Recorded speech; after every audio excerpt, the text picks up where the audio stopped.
What up guys, today we're doing another Air Force One Bape customs this time. So yeah, let's get into the video and let's learn how to do it.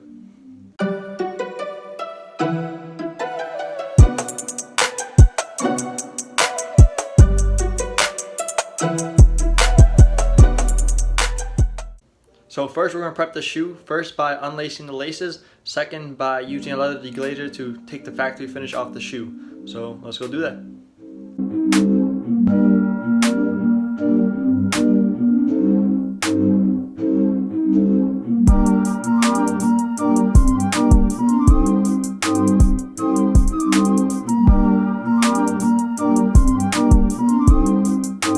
So I ran out of leather deglazer, but I'm going to use nail polish because it works exactly the same. So yeah, let's go use that.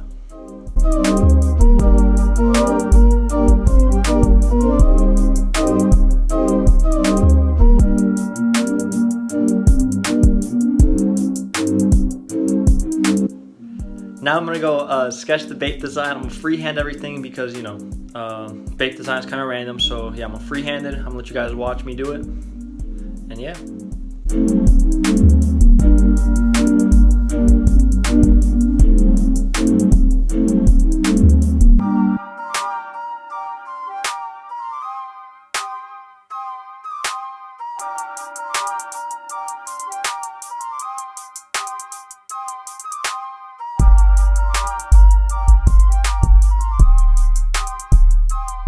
So yeah, after I lay down the design, now I'm gonna do the first coat. And yeah, I'm gonna do a random colorway. It's gonna be like red, blue, and gray and black. So yeah, let's go check that out.